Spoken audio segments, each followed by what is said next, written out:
Let's get into, however, the first movie of the week, and one that I would consider the better one of this weekend. Zach, you caught this one back at Toronto, if I'm not mistaken, and you were saying that if you're a fan of The Greatest Showman, then Better Man is a movie that you need to have on your radar, especially in a year full of musicals. If you were looking to see what the top one was, in my opinion, name them. Mean Girls. Yay, nay. We got, I'm going to go nay on the Mean Girls musical. Yeah. Wicked. I mean, I'll go yay on it, even if it isn't necessarily my favorite film visually. I enjoyed my time with Wicked. The end. Look, I loved the end. That's not going to be everybody's cup of tea, but it gets a thumbs up here. Yeah, it gets a thumbs up. It's a really interesting experiment on the musical genre. But you did not like the experiment of Joker Folle Adu, the other musical from 2024. That's what I'd probably give a big thumbs up, maybe 2 thumbs down if I can. And the last comparison is Better Man getting shut out of most places, but not Emilia Perez, perhaps the upcoming winner of Best Picture, the new Crash, as I've been calling it. You weren't bored with Emilia, but there was a lot you didn't like from it. Yeah, Does this monkey take the cake? Look, I'm definitely humming the songs from Better Man a lot more than I'm humming any songs from Emilia Perez. In fact, I was saying when I left the Toronto International Film Festival, I had seen The End, that musical. I had seen Piece by Piece, the Lego Pharrell film, which has a lot of songs that I love. I had seen a lot of different movies that had a lot of really interesting music in it. This was the only movie that got me to add a few songs to my playlists. I was rocking to Rock DJ. I'm still rocking to Rock DJ as well as Angels, off of just how electric those sequences are in this movie.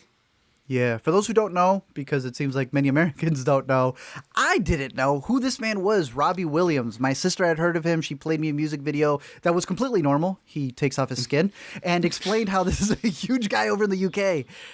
I don't know how big this movie is in the UK. I think it's totaling 25-ish worldwide so far in the box office. But the budget's 100 mil, so people are like, it's ruined. Oh, no. When did y'all become producers? When did y'all become capital? I don't know what happened there. Look, I'm here for the movie. I saved this movie in the cold Chicago day of last Friday as a movie to make it out of my... I went out of my own way to see this on a separate day just because they only had one Dolby showing. And it was worth it, ladies and gentlemen. I'm telling you right now, the Dolby on this bad boy, the way it's mixed. There's that clip, the way that the biopic goes of Robbie Williams, where there's a pivotal point of the group getting signed. Everyone's seen this clip all over the place. It does not do it justice to when you see it in the theater. Yeah. The opening song, when you're covering him as a child, has been one of the ones... There's no reason a movie with a monkey's making you cry. And there's been debates. Is the monkey worth it? Is it not? Is it just a gimmick? You brought up the Lego movie, right? That was one where Pharrell was like, what if I did it with Legos? There's a whole... Yeah, the documentary is shot. They just reanimated it. And now you have a guy who I think actually had a good reason for doing it. There are several moments in the movie where he's talking about feeling like a working animal, feeling very primal, feeling like he's always going to burst out. And I thought that there were several moments where it worked. And several scenes where I was like, how am I falling for a CGI being talking to his buddy, a girl he just met, or crying with their grandma? It is very cliched. It hits all the beats a biopic does, but in the best way possible.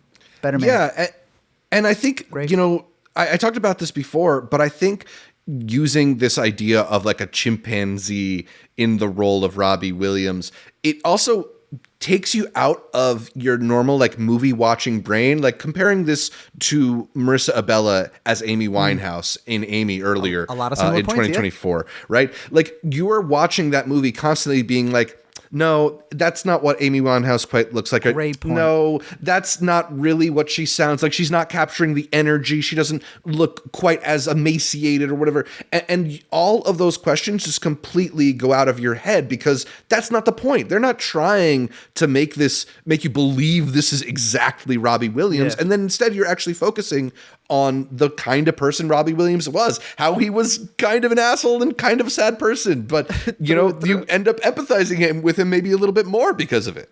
Yeah, it was very smart because there are certain sequences. that really play on this idea that I don't think would have worked with just him. I like how Robbie himself, because he does narrate it also. You know, you're following a biopic, it is a narrative, but he's almost like doing a documentary over it where he's giving his commentary. He's like one of those variety videos where they're like, or Vanity Fair videos where they're like chopping up the scenes. In particular, he mentioned that he felt audiences show more sympathy for an animal on screen than they would with a human. And like you described, he is a very big asshole in this movie. But all the drugs and hurt and pain that he causes, you feel more sympathy because it's a damn chimpanzee. And there's a particular moment where he's performing where he keeps getting haunted by versions of him as the monkey, which I thought, it's all CGI, so you can't really do makeup. But you can see the variations of the monkey look like variations of his life when he goes blonde, when he had this style. And there's a particular scene at a climax of a concert where he like interacts with those versions, and without doing the CGI bit, you don't get to have a moment like that. And I think that's the best part of a movie. I like the Lego Movie when he was able to describe, I don't know how to tell you guys how I see music. What if it was like colored Legos and how they get pieced together, piece by piece. Great song from that film. And Better Man, I think he was really struggling with what he's saying in the title, and which is also a really good song from the movie. He is struggling almost to a degree to not be this beast and to act human. I love Better Man. Check this movie out. Catch it's so it good. in a freaking Dolby Theater if you can. I know people are saying it's such a boring conversation. Oh, we don't know him. Yeah, we don't. You don't know half the people that you go see. Half of the conversations are just to have the conversations. Let's talk about the movie. And the movie's let's great. be real for a second. A lot of y'all don't know who Bob Dylan is either. And you're still going to go see that, right? Yeah. I think the difference is that they're almost crying out about a thing that they're missing. I know the monkey. That's okay. But if it was Timothée Chalamet from Dune playing it, is that enough for you? You're almost outing yourself of what the pieces are that you need in a movie. And you don't really know what you're complaining about because the complaints don't add up, because by next week you're going to see another movie that you're interested in called Companion, and then ain't starting no IP or anything that you know. So take a risk with it. I think it's worth it. I like the fact that they had the balls to go all out with it. You were telling me some of these songs are original but don't qualify. Do you know why? And also WTF? Yeah, so there was a song that was put on the Oscars short list. The song is called No, let me see. I'm trying to pull it up as Forbidden Road. That was the one that made it to the short list. But do you know that one off the top? I don't, to be honest. You also have seen it a little more recently than me, so maybe you can hum along to it.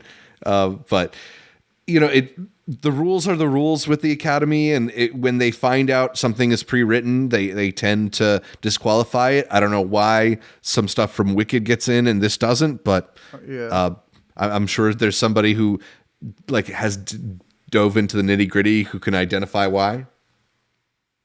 Bro, Forbidden Road is the acoustic one where he's looking back at his life. Man, this song, if you play it right now, this sounds like Country Road. How is this eligible? The one where they walk out, because I think he brought back the bandmates to the da-da-da-da-da-da. One, I think it's fire that he brought back the group to re-record. That's so cool.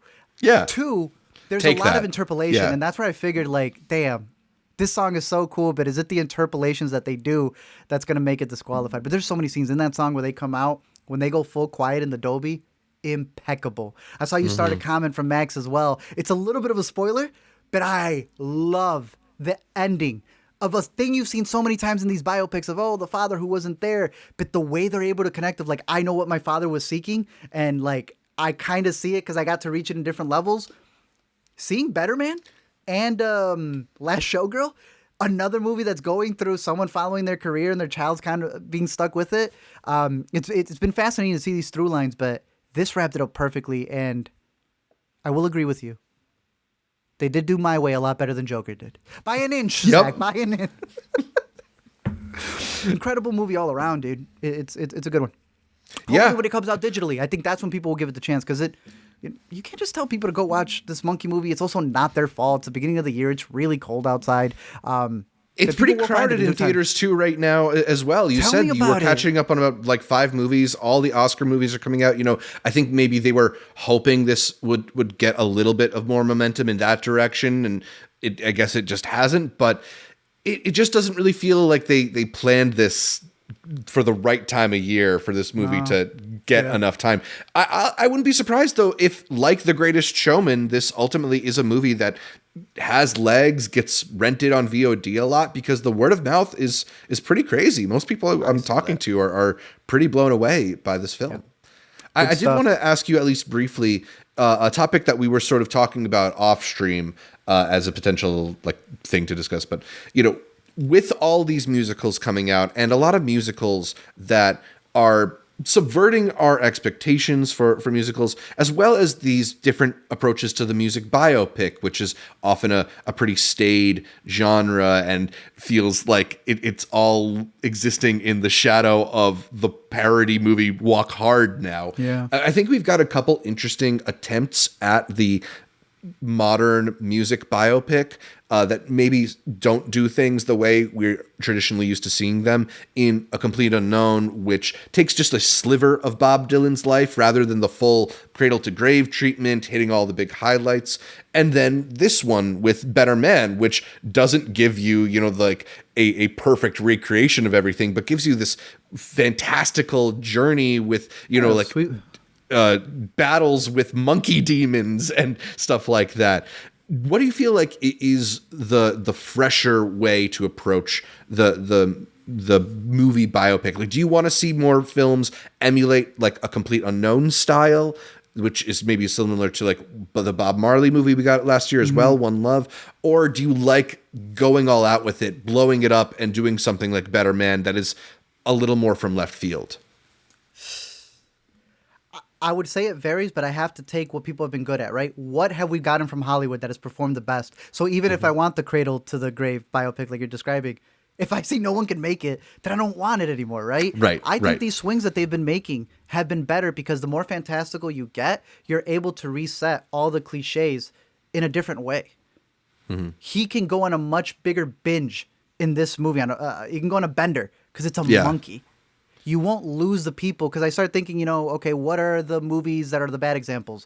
Bohemian Rhapsody. Right. What caused us to not get a full story there? The people who were involved, the estate, all those different things. Seeing Robbie have no problem seeing him in that Drake suit for the abs.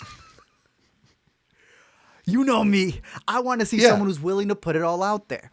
To me, I was a little conflicted in the sense that for Complete Unknown, Bob Dylan read the script and he like approved everything. So it makes the scenes where he looks really cool a little corny that he read it and gave it the thumbs up, man. I'm a little flipped on both, but it's just more so what big creative swings can you take with it? Because I do think you had mentioned Abella. Marissa Abella and Amy, yeah. Marissa Abella. I don't think she's bad, but the movie didn't do what it was supposed to. Yeah. So, like, I can't even say, give me the committed performance. Did that need a fantastical swing? Maybe. I like you're describing why the monkey worked so well. We don't even know that guy, but would it have worked better when you're dealing with someone who everyone knows where her tattoo goes, what she looked like, how skinny she got? Those are things you need to battle up against, and I think movies like Better Man or A Complete Unknown know how to do that narratively or with CGI or another trick. I'm trying to think of some other good biopics. I don't want to stick with, because even with A Complete Unknown, I do think I'm Not There. Right? Right, yeah, the Todd Haynes one. That's more fascinating. The idea of him being 5 different ones, even when that takes even cornier swings. Yeah, but again, but it's a swing. I think what you're talking about though is like it can be really cool to get that kind of outside the box approach to a biopic, but the artist has to be worthy of that kind of treatment, right? Like Better Man works because you can show the outlandishness of Robbie Williams as a character through this kind of outlandish creature creation. I'm Not There, where you get all these different actors to play Bob Dylan, works because he is a kind of person who has transformed himself what is his through his different music. Yeah, he's enigmatic. He's a little unknowable. So making him obscuring how he is works for the person Bob Dylan is. But yeah, like, I don't know if Katy Perry deserves an abstract biopic, right? I would agree. We need to stop making movies on boring people. That's for sure. Some people just don't have it. And that's the other part of it, is that the worst thing that can happen here is that these are creatives not doing something different for the sake of it. This was in them. I believe when Pharrell said, but what if it was Legos? That's a stupid idea that can only come from someone as a genius as Pharrell. Same thing for Better Man. If you get a Katy Perry movie and she wants to do something different because she saw the success of this one, that's where you now get into the realm of like, it's the meme that ended up on Ellen. It's over. It's done. Now you're getting people trying to do the bit. Every movie after Get Out tried to be this social horror in the vein of Get Out, not in the vein of their own stuff. And you could tell the imitators right off the bat. You will be getting stars trying to imitate Better Man. Please watch Better Man now, before our American stars get the wrong idea and start doing it. So that's why I don't even want to say, hey, be fantastical with it, because eventually someone will play it out. Yeah. That's why the Cradle to the Grave one has been played out. So we're still fresh at this one, Zach. We need to do a bunch of these so that the Cradle to the Grave version could feel fresh again. Exactly. We're just cycles. That's all it is. Yeah. That's all it's ever been.